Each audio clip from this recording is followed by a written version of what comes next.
अब हम लोग को नेक्स्ट एक्सरसाइज देखना है सेट्स का। इसमें हम लोग का टॉपिक है cardinal number of A set, ठीक है। तो इसमें क्या होता है कि पहले एक चीज़ जानना ज़रूरी है कि कोई भी सेट है, मान लो एक ए सेट है, ये हम लोग 1 2 3, ठीक है, ये हम लोग एक सेट लिख दिए, उसके अंदर एलिमेंट्स लिख दिए, इसको टेबुलर फॉर्म कहते थे, ये सब तो पता है, सब नॉर्मल सा चीज़ था। तो इसमें एक चीज़ क्या है दिमाग में रखना हमेशा कि जैसे ये सही है, b इज़ इक्वल टू 1 2 2 3, ये गलत है। कभी भी किसी भी सेट में कोई भी एलिमेंट रिपीट नहीं करना है टेबुलर फॉर्म में।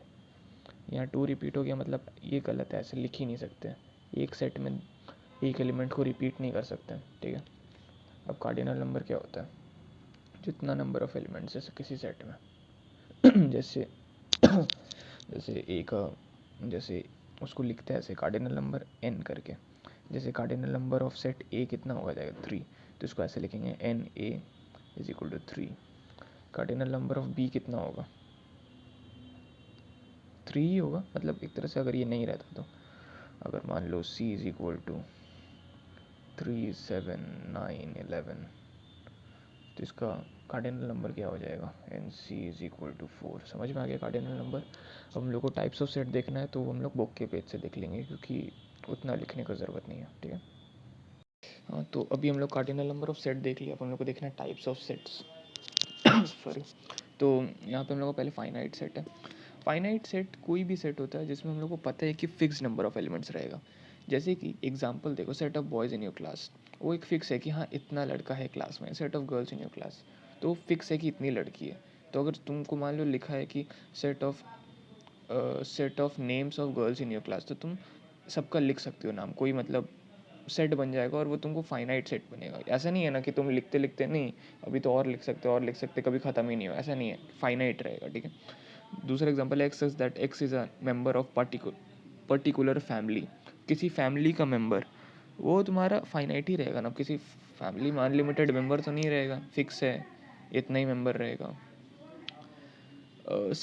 थर्ड ऑप्शन देखो 3 4 5, ये जो डॉट डॉट डॉट लिखा है मतलब 3 4 5 6 7 8 9 10 ऐसे हो रहा है। अगर मान लो 2 4 6 के बाद डॉट डॉट लिखा रहता तो 2 4 6 8 10 12, पता है होगा शायद ये सब। तो ये सब नॉर्मल सा चीज़ है, 100 तक जाएगा, तो इसमें फाइनाइट नंबर ऑफ एलिमेंट्स है। अब देखते हैं infinite number of set, a set which is not finite, ठीक है। तो x is that X is a living thing, तो ये फाइनाइट नहीं है क्योंकि लिविंग थिंग का बहुत लिविंग थिंग मतलब एक तरह से इनफाइनाइट ही हुआ वो।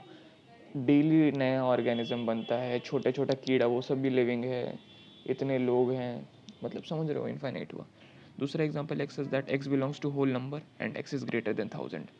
मतलब क्या हुआ, एक्स इज़ ग्रेटर देन 1000 मतलब कहाँ से स्टार्ट होगा सेट 1001 से, 1001 1002 1003 dot dot dot dot dot till infinity, मतलब समझ रहे हो, इनफाइनाइट सेट हुआ, ठीक है। Singleton set, a set which is only one element, clear है।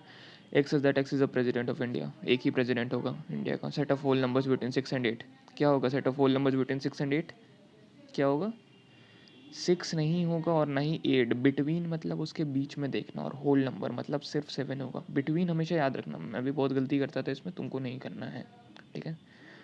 और फिर example 3, x is that 2x minus 1 is equal to 3, 2x minus 1 is equal to 3 मतलब कि 2x इज इक्वल टू 4 हो जाएगा और x इज इक्वल टू 2 हो जाएगा। ये चीज़ समझ में है मैं क्या बोला, ये लीनियर इक्वेशन का था। 2x minus 1 is equal to 3 है, तो 1 उधर भेजेंगे तो 2x इज इक्वल टू 4 हो जाएगा और x is equal to 4/2 is equal to 2। एक ही एलिमेंट है ना 2, और कुछ तो नहीं है, ठीक है। एम्प्टी और null set, the set is which has no element is called empty set, मतलब कि एम्प्टी सेट का कार्डिनल नंबर क्या होगा 0। सिंगल्टन सेट का कार्डिनल नंबर क्या होता है 1। समझ में आ रहा है बात, बस यही है। एग्जाम्पल देख लो, the set of all odd numbers between 7 and 9, odd number क्या है 7 और 9 के बीच में, अगर यहाँ तुम 7 और 9 को भी ले लेती तो गलत हो जाता। Set of all odd numbers between 7 and 9 मतलब उसके बीच में, मतलब 7.5 क्यों नहीं ले सकते, क्योंकि वो तुम्हारा ऑड नंबर नहीं है। तो 8 ऑड नंबर है नहीं, तो क्या हो गया ये एम्प्टी सेट हो गया। X, second example x is that x belongs to natural number and x is less than 1, तो x is that x belongs to natural number क्या होता है 1 2 3 4 5, और यहाँ क्या बोल रहे हैं x should be less than 1, तो क्या हो जाएगा 0 0 हो सकता है नेचुरल नंबर नहीं ना, 0.5 हो सकता है, नहीं ना, बस ये एम्प्टी सेट हो गया। अगर यहाँ पे लिखा रहता x is that x belongs to natural number and x is less than equal to 1, तो क्या होता है, ये कौन सा सेट होता, ये होता सिंगल्टन सेट। क्यों? क्योंकि लेस देन इक्वल टू 1, 1 हो सकता है ना, और 1 क्या होता है, नेचुरल नंबर, तो सिंगल्टन सेट हो जाता है क्योंकि एक एलिमेंट आ जाता। तो एक, अब इसको अच्छे से समझना, जॉइंट और overlapping set. Two sets are said to be joint or overlapping if they have at least one element in common. एक एलिमेंट कॉमन हो एटलीस्ट, दो भी हो सकते हैं, तीन भी हो सकता है। तो देखो, जैसे सेट ए है 5 7 9 11, सेट बी है 6 9 12 15, इसमें कुछ कॉमन है, 9 कॉमन है, तो फिर ये हो गया क्या, जॉइंट और ओवरलैपिंग सेट। अगर दो भी कॉमन होता है तो भी ये वही होता है, एक कॉमन होना चाहिए एटलीस्ट। डिसजॉइंट सेट्स, कोई भी एलिमेंट कॉमन नहीं हो, जैसे सेट ए 5 7 9 11, सेट बी 4 6 8 10, कुछ भी कॉमन नहीं है, तो they are disjoint sets. If second example, if a is equal to x, is that x is a student of Sophia Girls School, or b is a student of Sant Mary's Academy, then clearly set a and b are disjoint, क्योंकि student दोनों का अलग ही होगा ना, कुछ भी common आएगा नहीं ना, बस फिर equivalent sets, two sets are said to be equivalent if they have same number of elements. इसका मतलब क्या हुआ, दो सेट्स इक्विवेलेंट तब होगा जब दोनों का कार्डिनल नंबर सेम हो। मतलब मान लो सेट ए है 1 2 3, सेट बी है 4 5 6, दोनों में सेम नंबर ऑफ एलिमेंट्स है, मतलब दोनों का कार्डिनल नंबर सेम है, मतलब दोनों इक्विवेलेंट सेट होगा। ये चीज़ दिमाग में अच्छे से रखना, याद कर लेना कि हाँ, दो इक्विवेलेंट सेट कब होता है, दिमाग में रहना चाहिए, याद नहीं, मतलब समझ आ रहा है ना, रटना नहीं है।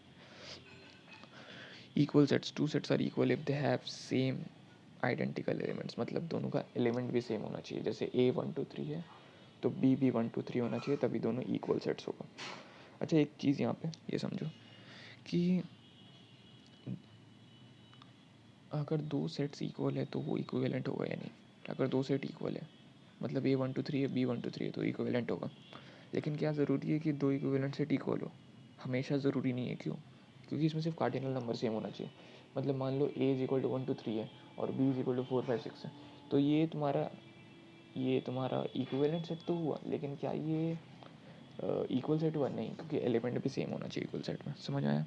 अब 6 भी बनाना है जल्दी से, फिर आगे हम लोग को देखना है subset, proper subset, super set, universal set. आसान है, ठीक है, देखते फिर।